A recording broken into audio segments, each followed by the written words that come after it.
Good morning, everyone. So this is Sunday, was it November 7th? So I've been up for a while. I got up at like 5:30, and with the time change, well, it was 6:30, but it was 5:30. And I didn't plan on staying up all day. I was going to go back to bed, but I was searching here on Telegram, and I saw something on Dr. Jane Ruby's page with a link to a Pfizer study, which is the current study that's being conducted on our children. And so I started looking into it, and the deeper I dove, the more I found. So I just want to kind of go through this.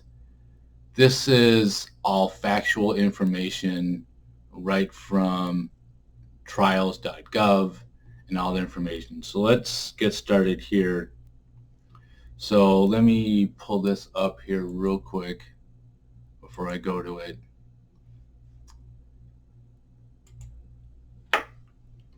All right, so this is Dr. Jane Ruby's Telegram here. So this is what I looked at this morning. So it was a search that she had done for this C4591007. And it comes to this link here, a phase 1-3 study to evaluate the safety, tolerability, et cetera, et cetera. So I went to that. Let me close that and pull this up. So I went to that, which brings us to this study right here, which is clinicaltrials.gov. And it is this study, NCT 048-16643. Okay. So first posted March 25th of 2021, last updated October 7th of 2021. So sponsored by BioNTech SE, collaborator Pfizer, information provided by BioNTech SE. So this is a phase 1-3 study in healthy children and young adults.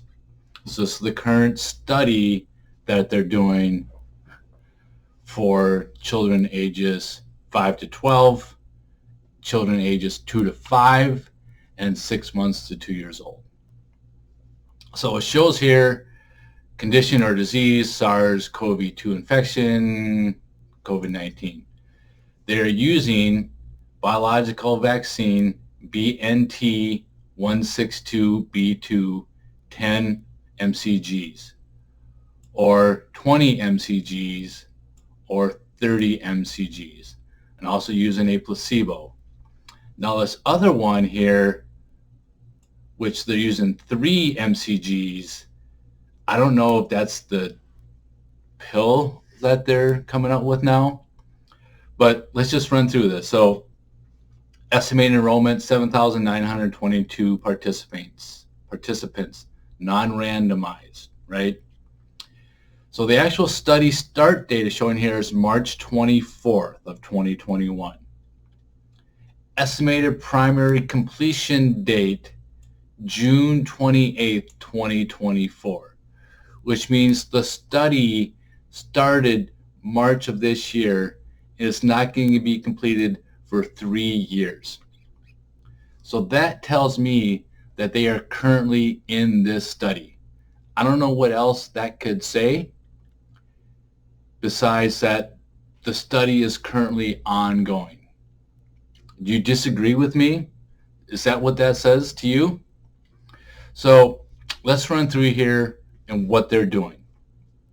So experimental low dose, less than 5 years or greater than or equal to 5 years to less than 12 years, right? And that's these first 3 that are right here, okay? Low dose, mid dose, high dose. 10 mcgs, 20 mcgs, and 30 mcgs. 2 doses, 21 days apart. That's what all 3 of these here say, right? And they're using the BNT162b2 over here, right? Here they're using the same thing, 20 mcgs, 30 mcgs. So when I was looking at this, I did not see anything where it showed how they're going to differentiate between who gets 10, who gets 20, and who gets 30. Okay? And then the next portion here is greater or equal to 2 years old and less than 5 years old. And that's these next three right here. Again, 10 mcgs, 20 mcgs, and 30 mcgs. 2 doses, 21 days apart. Again, over here it shows what they're using, the BNT162B2, 10 mcgs, 20 mcgs, and 30 mcgs. Okay. Again, I did not see any differentiating, anything saying how they determine who gets what dosage, right? So here's the next part, greater to or equal to 6 months to less than 2 years. And that's these next three right here, okay? These are all the same, 10 mcgs, 20 mcgs, 30 mcgs, which is, I think that's micrograms. Okay, so, and again, over here, if you look, it shows what they're using, 10, 20, 30, right? And then the next portion is, so this is a, it shows here the same formula that they're using, but it says here BNT162B2 3 mcgs, but then it says 10 mcgs. So I don't know how this one is different here. And then they're showing the placebo, these different things here.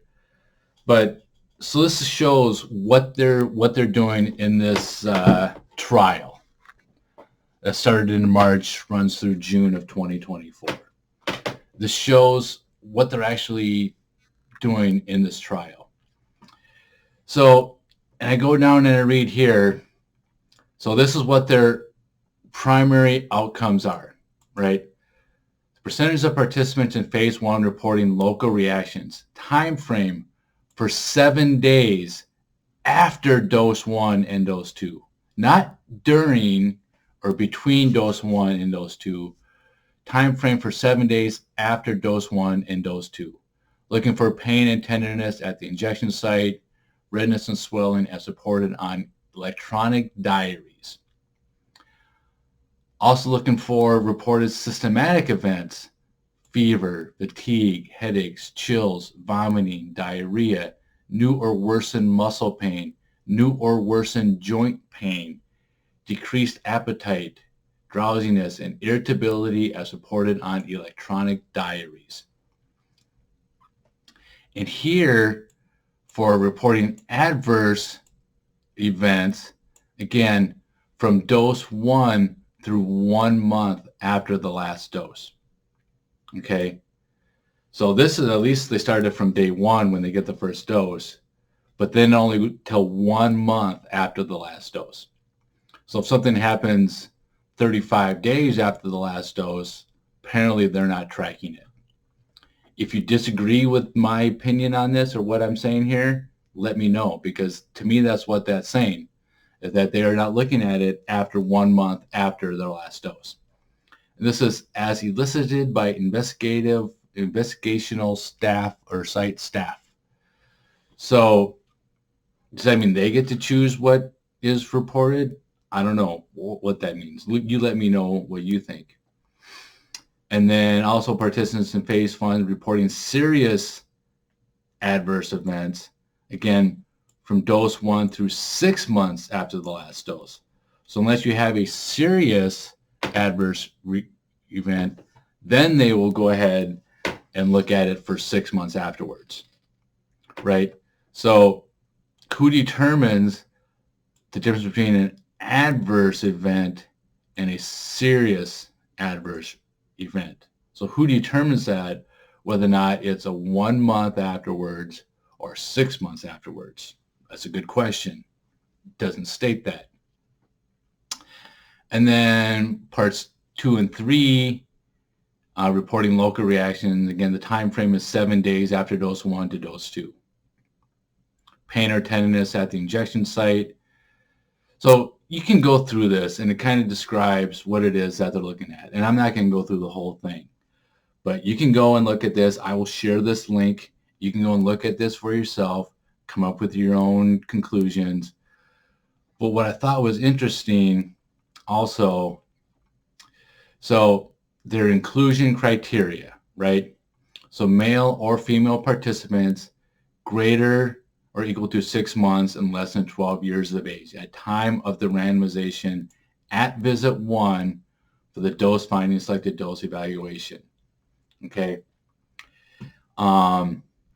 Has to be healthy participants with pre-existing stable disease. But this was important too, right?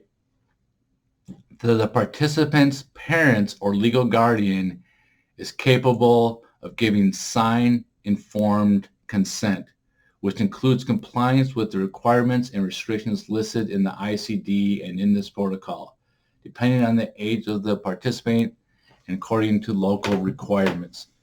Participants will also be asked to provide assent as appropriate. So this is saying that a parent or legal guardian has to give signed informed consent for these people to participate in this study.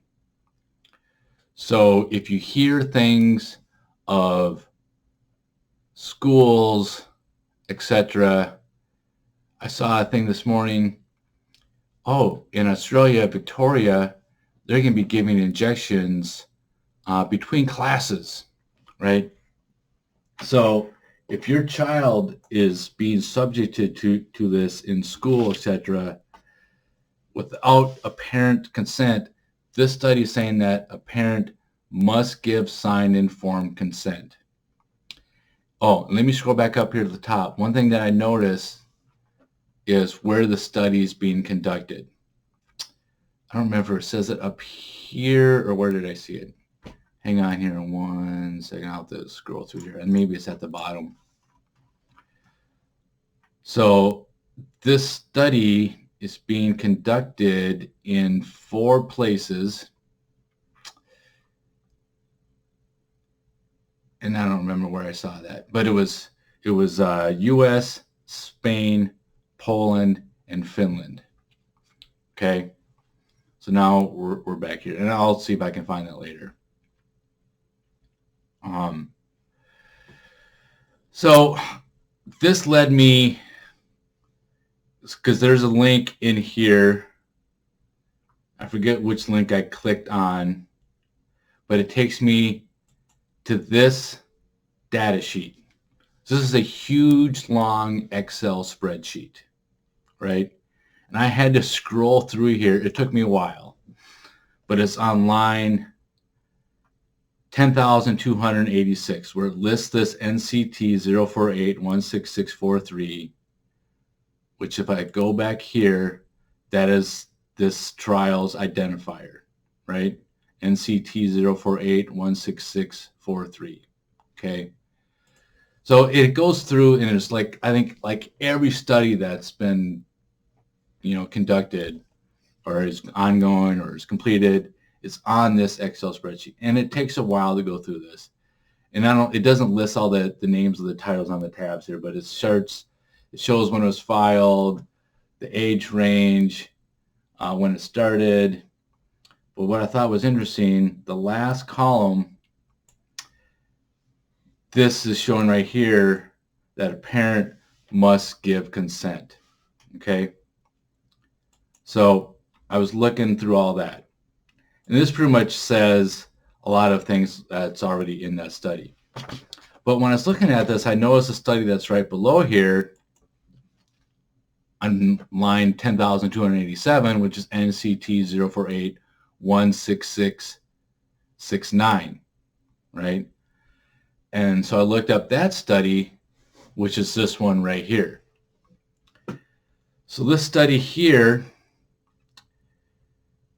started April 21st of 2021, scheduled to complete November 29th of 2021.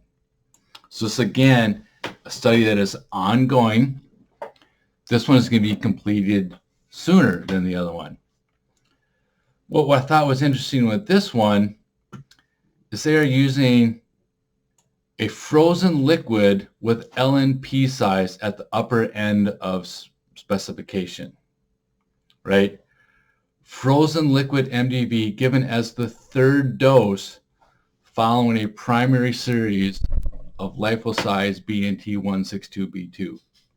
So this appears to be what the booster is, and testing a frozen form of the jab as opposed to the liposomal or whatever this one is. So I thought that was interesting, right? So why are they trying a frozen dose of it? I don't know. And I'll share the link to this one here too. But yeah, so they're testing here. Whoops, my scroller's not working very well. In a single dose to see if the single dose vials is non-inferior to the frozen liquid BNT162b2 in multi-dose vials in participant without evidence of SARS-CoV-2 infection. Right? And the time frame here is 1 month after dose 2 that they're going to look at it. And again, looking for local reactions 7 days after dose 1 and dose 2. So only local reactions 7 days afterwards. Systematic events for 7 days after dose 1 and dose 2. Adverse events, they can look from dose 1 through 1 month after dose 2. And again, serious reporting adverse events from dose 1 through 1 month after dose 2. So again, only look at it for 1 month afterwards. So, and you can go ahead and you can look at this study here as well. And it pretty much describes, so this one they're doing it on ages 18 to 55. Okay. Participants who are willing and able to comply with all scheduled visits. And for dose 3, participants who receive both doses as a part of the initial study. As part of the initial study. It's not saying as part of the approved plan, the approved thing. It's saying as a part of the initial study. So I'm trying not to give my opinion here, but come on, man.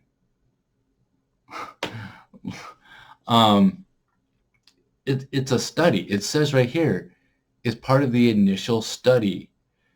So, and I was reading on here, I forget which one I saw it on. Maybe it was on this one, on this study. And it lists, where did I see it? Just so I can show you where I found it before I click on it. Oh, yeah. So so in section 9 here, neutralizing titers and participants 1625 in the C459101 study. Okay, so I searched for the C459101. That takes me to this study, which is to describe the safety, tolerability, immunogenicity, and efficacy of the RNA vaccine candidates against COVID-19 in healthy individuals. So this study started April 29th of 2020, ending May 2nd of 2023, which is over 2 years from now, right? So again, they're testing BNT162b1 as well as BNT162b2. And they're also using a placebo and also this BNT162b2SA. Okay, so 3 different things plus a placebo that they're trying in this one. So, and here they're trying 10, 20, 30 for ages 18 to 55, 2 doses, 2 doses. And then 65 to 85, 10 UC, 20, 30, etc. And it's the intramuscular injection. So, and then they're using placebos also here as well. So you can go and look at this study here as well and what they're looking for the primary outcomes as local reactions, systematic events, adverse events, serious adverse events, abnormal hematology, which is the study of blood. Ology means the study of, hema means blood, okay? And chemistry laboratory values. I don't know what that means. So you can look at this study here as well, and it shows exactly what they're planning on doing, what they're looking for, and you can come up with your own things here. Again, looking for a male or female participant between ages 18 and 55. What else we got here? I think there's something in here about pregnancy. So yeah, so phase 1 on individuals at high risk for severe COVID-19, including those with the high risk factors. So these are the exclusion criteria. So if you have hypertension, diabetes, pulmonary disease, asthma, current vaping or smoking, history of chronic smoking in the prior year, apparently they don't want those people. They don't want people individually working in occupations with high-risk exposure, example, a healthcare worker or emergency response personnel. So they don't want those individuals.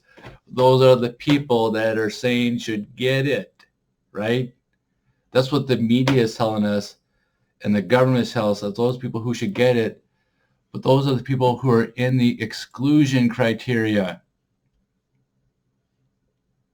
So they don't want people with other medical or psychiatric conditions, including active suicidal attention behavior. So they don't want that. They don't want recipient of medications intended to prevent C19.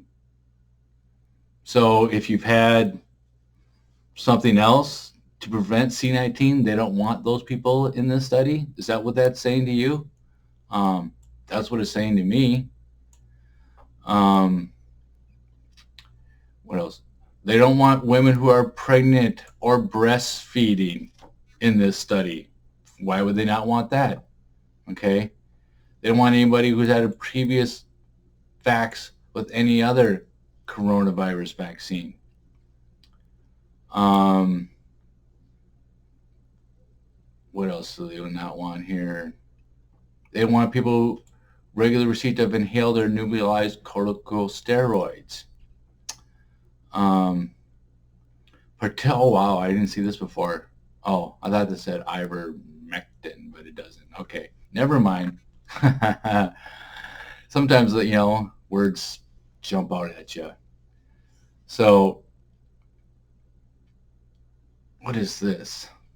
Investigator, site staff, or Pfizer employees directly involved in the conduct of the study, site staff otherwise supervised by the investigator and their respective family members. So they don't want anybody who works for Pfizer who's involved in the study, or their family members. They can't be involved in the study either.